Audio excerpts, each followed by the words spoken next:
another session of Rise Up. Guys, I am pumped.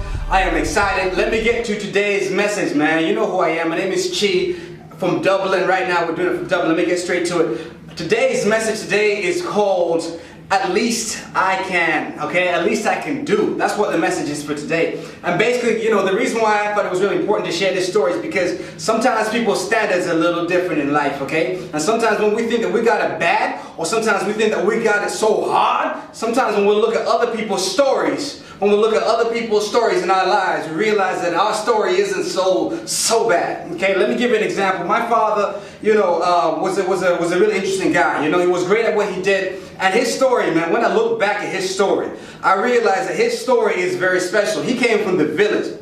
And a couple of years ago, I had an opportunity to go back to the village and kind of see where he came from. And the things that I saw, man, was absolutely incredible, okay? This is my father's place, and there was no electricity, okay? There was no running water.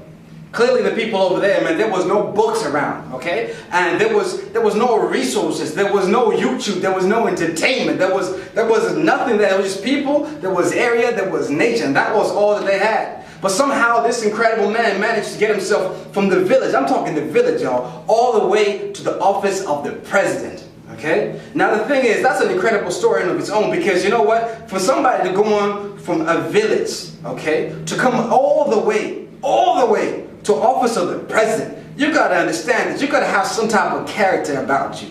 You gotta have some kind of resilience about you. You gotta have a point to prove to yourself, and you know what, not being able to accept the things that were given to you in the first place, or the circumstances that you surrounded you when you were born. No excuses, man. So here it is. So why am I saying, at least I can do? At least I can do. Well, here's the reason why. Because, you know what, as a son, I think as a father of any kind, as a mother of any kind, I think the greatest hope, our greatest wishes in life is one thing. Our greatest wishes in life as parents or as a human being is that whoever it is that we create, whoever is our son or a daughter, when they push through life, our greatest hope is that they come and succeed to the same level that we are, or at least even better. That is the least that we could do. Is I want my son to be the same level as me. I want my son to be better than me. That is my great and only wish. I don't have a son, but I can feel it in my soul that, you know what? As my father grew up, inside, of course you can say, be a doctor, be an accountant, go out and get a degree. But all in all, what parents are trying to say is at least hit my level. At least hit my level. That's a minimum I accept. So as a result of it, I'm going to push myself to a certain extent, man. I'm going to push myself to the next level so hard, so that at least that I can show you that it can be done. And I understand that some people don't grow up with parents.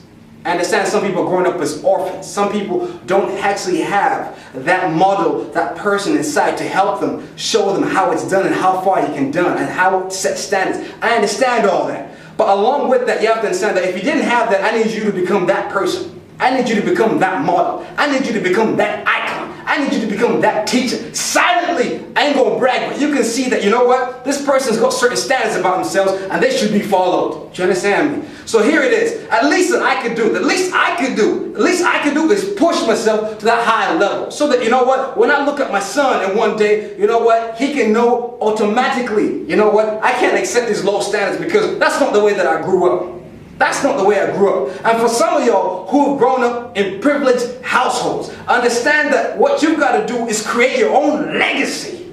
Everybody can live in privileged lifestyles. Everyone can go on to great school. But the question in life is, what is your legacy? That is what I'm talking about. At least I can do is create my own legacy. If you understand what I'm saying, then I need you to create your mind and understand that, you know what, these are standards that I create myself, and certain things that I'm not going to do. Certain lifestyles I'm not going to accept. I'm not being cocky because I'm saying I want better. I just want better. I want my own legacy. The least I can do is create my own legacy. The least I can do is carry my own weight with a Fatch name. The least I can do is at least create Rise Up, because you know what? Nobody has done it, but at least it's going to be my standard, and I'm going to make sure that I push it to the best of my abilities. And I can look myself in the mirror and be like, you know what? Hey, I did more than the least I could do. I went above and beyond that. Guys, thank you so much. Thank you so much for joining me on another session, and I hope and I pray that next time that I see you, you're up there and you're pushing them standards to a brand new height, y'all. Alright, thanks guys.